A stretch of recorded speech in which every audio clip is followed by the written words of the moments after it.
Укрепляя межнациональное согласие через совместный общественно полезный труд, участники проекта «Маяки дружбы» уже в Ингушетии выражают свое отношение к природе в рамках субботника. Около 50 добровольцев из разных уголков страны, от Центральной и Южной России до Западной Сибири и Северного Кавказа, вооружившись перчатками и пакетами, очищают прибрежную зону реки Асса от мусора. Мы здесь находимся на протяжении, не знаю, часа с небольшим, я честно не считал, но собрали, наверное, очень много.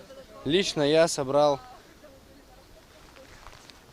почти мешок, вот, а так, здесь у нас очень много ребят, 3 отряда, примерно по 15 человек, вот общими усилиями собираем. Думаю, что за сегодня уже объем работ, уже за это короткое время сделан очень неплохой. В экологической акции в рамках проекта «Маяки дружбы» башни Кавказа принимает участие и Илья Казаков, ветеран боевых действий, лейтенант морской пехоты. Несмотря на потерю ног, он с неугасаемым духом патриотизма и энергией вместе с другими добровольцами приносит пользу обществу. Я всегда любил какие-то сложности, вызовы для себя, и для меня это не что иное, как вызов. Потому что ехать в горы в моем положении на 2 протезах с высокой ампутацией бедра, это на самом деле очень сложно, но я вот это преодолеваю опять же, при огромной поддержке ребят из команды, и это своего рода тоже такое командообразование. И мне это нравится, мне это интересно, и вообще в целом идея взаимодействия межнациональное, это тоже очень важно, особенно при нынешней конъюнктуре. Работа нелегкая, но атмосфера радости и единства наполняет патриотизмом сердца участников.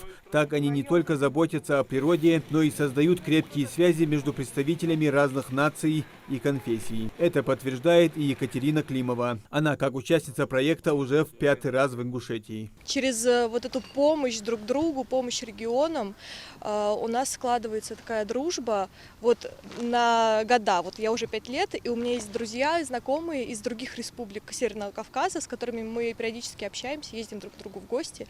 И я считаю, что все-таки в первую очередь дружбе. Очень много стереотипов о Северном Кавказе было. И когда я первый раз сюда приехала, мне все говорили, зачем ты туда едешь, там такое творится, происходит. Но на самом деле здесь очень красиво, классно, люди очень добрые, гостеприимные. Здесь очень здорово.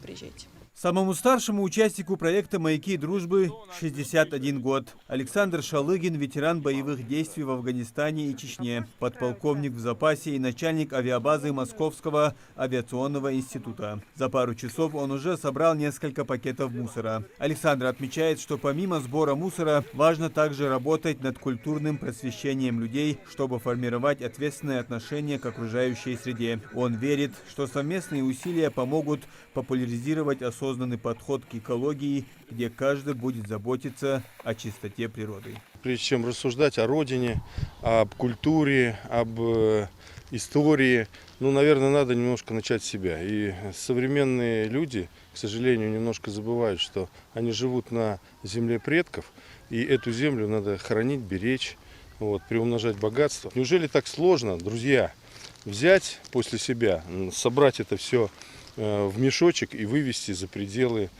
такой красивой и замечательной территории?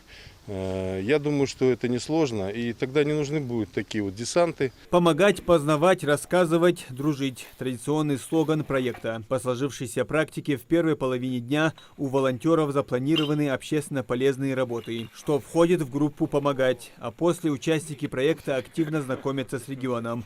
Это уже аспект познания. У нас в республике в этом гостям помогают Министерство молодежной политики и Минприроды. После экологической акции поедут на экскурсию в горную часть нашей республики. Завтра у них будет встреча в правительстве республики. Вечером торжественный ужин и разъедутся в свои регионы.